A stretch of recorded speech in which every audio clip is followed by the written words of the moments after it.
Good evening students. मैं आज तुम्हें सर्व शिक्षा अभियान टॉपिक के बारे में पढ़ाऊंगी। ये सेकंड पेपर की 4th यूनिट का टॉपिक है, सर्व शिक्षा अभियान SSA। इसका मतलब है कि जो शिक्षा है वो सभी लोगों के लिए हो, सभी बालकों के लिए हो। यह 2001 में लागू की गई थी। यह भारत सरकार का एक प्रमुख कार्यक्रम है जिसकी शुरुआत 2001 में की गई थी। 2000 में इसकी योजना बनी थी और 2001 से इसको लागू किया गया था। तत्कालीन प्रधानमंत्री श्री अटल बिहारी वाजपेयी के द्वारा इसकी शुरुआत की गई थी, जो एक निश्चित समयावधि के लिए था। यह कार्यक्रम एक समयबद्ध कार्यक्रम था जो निश्चित समय के लिए यानी कि 10 वर्ष के लिए 2001 से लेकर 2010 तक के लिए था।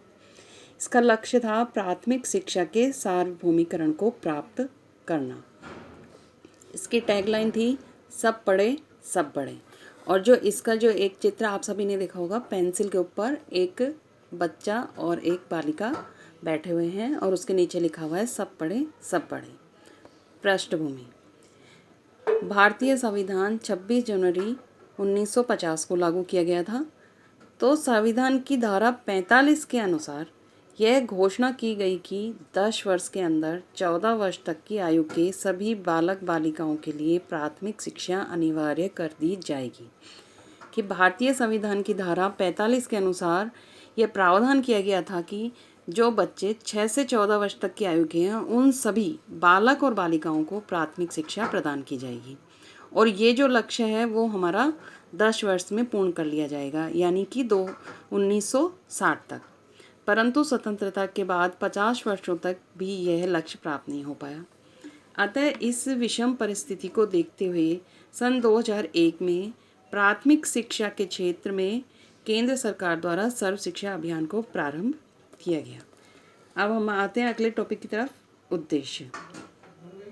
सन 2003 तक सभी बच्चों का विद्यालय में नामांकन। इस उद्देश्य का मतलब है कि जो ये शुरुआत तो इसकी 2001 में की गई थी, लेकिन 2 वर्ष का समय जो भी बालक जो स्कूल में नहीं आ रहा है उसको लाया जाए और उसको नामांकित किया जाए। सन 2007 तक सभी बच्चे कक्षा 5 तक की प्रारंभिक शिक्षा पूर्ण कर लें। इस उद्देश्य के अनुसार क्या था कि 2007 तक जो भी बच्चे हैं वो 5वीं तक कक्षा की शिक्षा प्राप्त कर लें।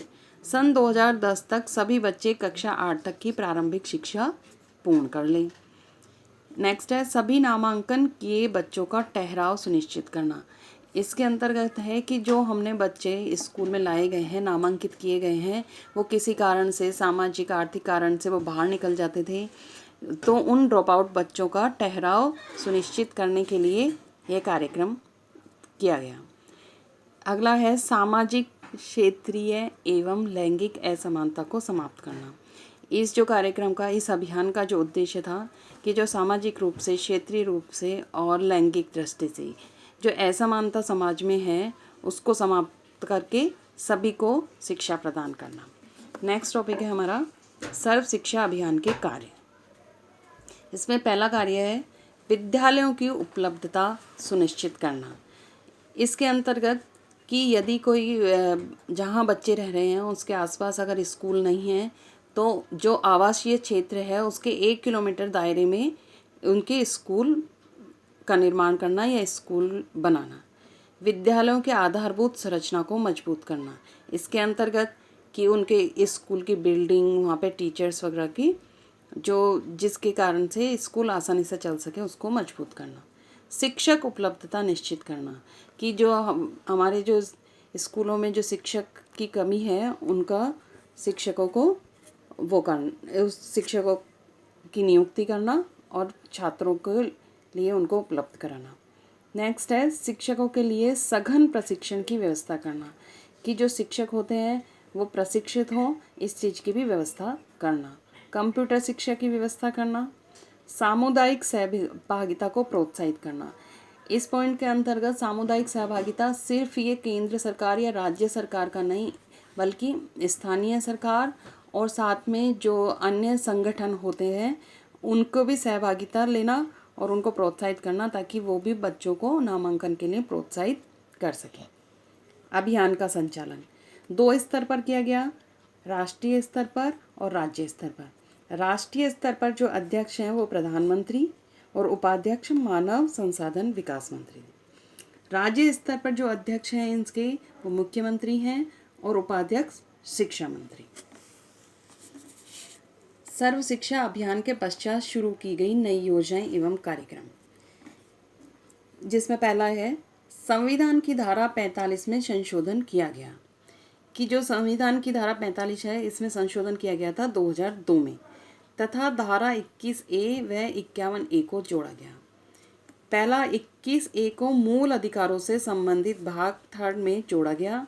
इसके अनुसार राज्य 6 से 14 वर्ष की आयु के सभी बालकों को निःशुल्क और अनिवार्य शिक्षा प्रदान करके, जो हमारा 2002 में संविधान संशोधन हुआ था उसके अंतर्गत 21 से जोड़ा गया था और उसमें ये बताया गया था कि जो 6 से 14 वर्ष के बालक हैं उनको निःशुल्क और अनिवार्य शिक्षा प्रदान किया जाएगा।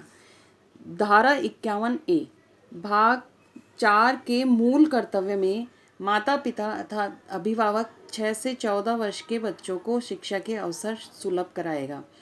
ये कर्तव्य में जोड़े गए थे। उस जो 21 है वो अधिकारों में जोड़ा गया था और धारा 51A कर्तव्यों में जोड़ा गया था, और जिसमें ये कर्तव्य बताया गया था माता पिता का या अभिभावक का कि वो बच्चों को शिक्षा के अवसर सुलभ कराए।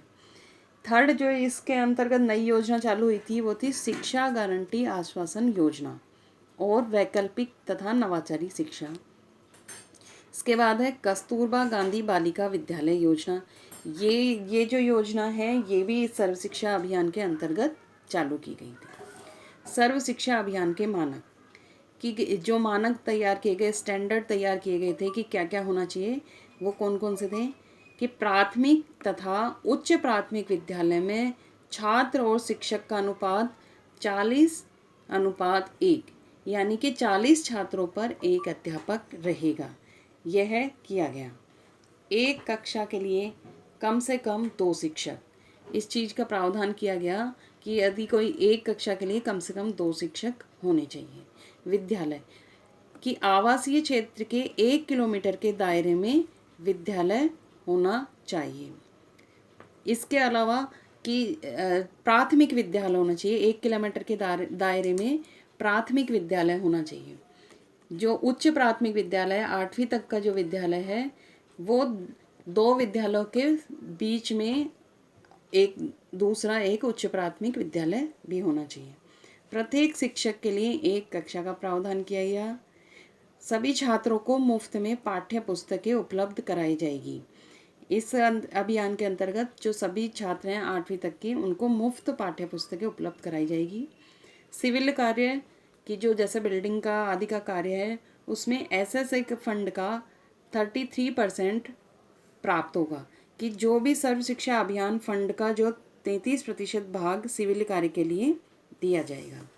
वित्तीय ढांचा, केंद्र और राज्य की भागीदारी की जो वित्तीय व्यवस्था होगी वो किस प्रकार से की जाएगी कि प्रारंभ में जो केंद्र और राज्य की जो भागीदारी थी वो 85:15 85:15% थी। यानी कि अगर 100 रुपये की अगर आपकी खर्चा है तो 85 रुपये केंद्र सरकार देगी और 15 रुपये राज्य सरकार देगी। परंतु 2015 और 16 के बाद 60% भागीदारी केंद्र की तथा 40% राज्य की भागीदारी सुनिश्चित की गई। जो इसका एक्सेप्शन केस है वो है north eastern states and 3 Himalayan state के लिए यह भागीदारी 90:10 रहेगी, यानी 90% केंद्र सरकार देगी और राज्य सरकार 10% देगी।